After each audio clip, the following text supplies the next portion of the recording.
Alright guys, welcome to RC Mojo. This week we're back on the GMade GOM. We're starting off this week on step 61, the first step of making the dampers. These dampers are a little bit different to the usual low-cost dampers you get in most kits. You have to pay extra attention to the build to make sure the dampers aren't going to start leaking. The F-bag has all the damper parts in, and there's a lot of them. We've got buffers, loads of O-rings and some rather fancy red screws, pistons, the rather nice damper bodies, and of course lots more besides. The kit comes with some silicone oil, but it's unmarked, so we don't know what the viscosity is. To get a baseline, in case we need to tweak the damping, we'll use some axial 30 weight. That way we can go thinner or thicker if we need to later. I'm going to do what I usually do when there's several of the same assemblies to do. I'm going to build one on video and do the other three off camera to save some repetition. The first thing we need to do with step 61 is find the pistons and clip off one with 3 holes. The only thing to watch out for is to make sure the edge is really nice and smooth where the sprue joined. If there's a bit of a bump, give it a trim with a sharp knife. Then all we do is grab a shaft and pop an E-clip on one of the slots, followed by the piston with another E-clip on the end. So far, quite traditional. Step 61, the bottom cartridge. For this one we'll need a few bits from the parts tree.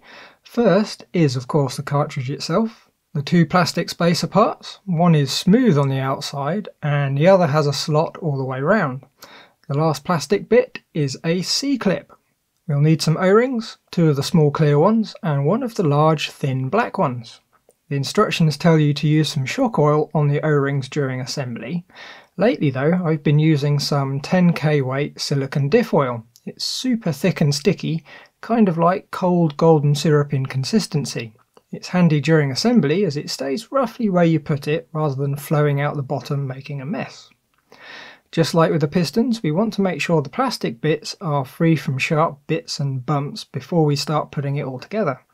The dampers, more than any other part, need to be clean and perfect to have the best chance of not leaking. To put the cartridge together, first we'll squirt some of the 10k silicone on the inside. Then we can pop in one of the small O-rings, making sure it goes in straight. Next is a spacer with the smooth outside, followed by another O-ring and a bit more 10k silicone. And lastly, the spacer with the slot. We need to make sure it's all fully packed down and the last spacer sits nice and level. To keep it all together, all we need to do is slide in the C-clip. Next we've got the large O-ring that sits on the bottom of the thread on the cartridge. Before we sit it on though, we're going to smear a bit of 10k silicone around the base. When sliding the O-ring over the threads, be very gentle. We need to be really careful not to damage it. It doesn't take a lot to end up with a weepy damper. The last sub-step has us inserting the shaft into the cartridge, but there's no hurry, we'll do that when we get to fitting it to the body. Step 63, the body and cap.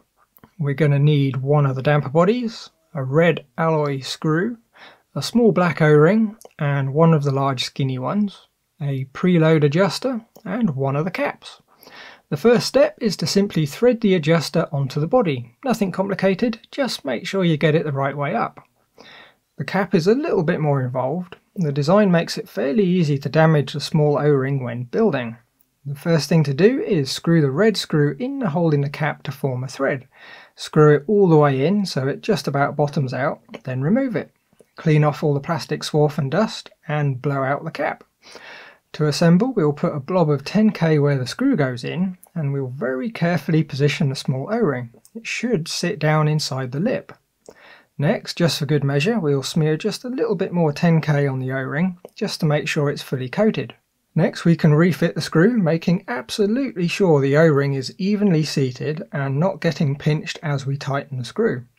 If you really get it wrong, it's entirely possible to nip the O-ring between the screw and the cap. The last step is the main cap seal. We'll squeeze in a bit more 10k around the inside of the cap, then very carefully position the large O-ring. It should slightly stretch around the lip inside the cap and fit into a slot. If it's not fully in, you will have a very leaky damper on your hands. Step 64, putting the damper together. Now we have 2 options here, 64A and B. One is a low pressure setup and the other is high pressure. At the time of building, back in February, there was much discussion on which to use and why. The problem was the information was mixed at best, people recommending the different setups for the same results. So in the end I went for low pressure, as it sounds a bit more crawlery than high pressure. And as a bit of a spoiler, low pressure worked just fine. The first sub-step is to screw the cap onto the body. It's a clever enough design that you can tighten it until it stops without over-crushing the O-ring seal. Having said that, the cap is plastic, so you could still overdo it if you really went for it. Next, because we didn't do it earlier, we need to insert the shaft into the cartridge. To make sure we don't damage the O-rings, we're going to smear a bit more 10K over the threads. There's probably enough already in the cartridge, but a little bit more won't hurt. Once it's in, we'll give it a quick wipe to clean up any excess. To install the cartridge, we're going to need one of the small plastic spanners. Get one ready now, as it's going to be a right pain once the body's full of oil. And speaking of oil, we can fill the body with some 30 weight. It just needs to be filled within a millimetre or so of the bottom of the body. Fun bit now, make sure you've got a plastic pot under the damper, as there's going to be some spillage. Insert the piston and slowly push it all the way down. Press the end of the shaft fairly firmly to keep the piston right up against the cap, and use the spanner to screw in the cartridge. Just like the cap, the parts are well designed so you can't completely crush the O-ring. Nip it up and give the assembly a bit of a clean with a paper towel to soak up the oil. Step 65, finishing the damper. This bit's back to traditional damper type stuff, so we're going to need a spring retainer, a ball end ball, one of the metal ones, a plastic ball cup, one of the red bump stops, and a spring. If you've ever built a damper, you're going to know what to do. The only additional bit is the bump stop that needs to go on first. It slides over the shaft with the tapered end towards the body. Next, with a pair of pliers and a bit of cardboard, we can grip the shaft and screw the ball cup onto the end. Slide the spring over and pop the retainer over the shaft. And that just leaves the ball, which is just a case of snapping it in with a pair of pliers. And there we go, one complete damper, which feels very smooth and surprisingly soft considering the weight of the truck. Good quality stuff. To complete the model, we will of course need 4 of them, all exactly the same. So here's the other 3. Very nice. Step 66, fitting the front dampers. As well as the dampers, we're going to need a few other bits. First is 2 of the plastic spacers. Now I got a bit ahead of myself here and got 4 ready. Same with what they're calling the bushings. They look exactly the same as the ball ends, so it might be tempting to use some metal ones. But steel balls would end up wearing the softer aluminium of the damper. At least with plastic, we can swap them out when they get a bit loose. We've got 2 M3 nylocks, 2 M3x18 dome heads, and 2 M3x20 dome heads. For the top, all we need to do is use one of the M3x20s and load one of the plastic balls with the flange towards the screw head, pop the damper over the top, followed by a spacer. It then screws into the middle hole on the chassis. Now the hole is really tight, so a quick spin with a knife to bevel the corners does make it a lot easier to get the thread started. The bottom uses the hole just above the lower links. The ball end slides in and we use one of the M3x18s and a nylock to secure it. The nut doesn't need to be super tight, just nice and snug is all it needs to be.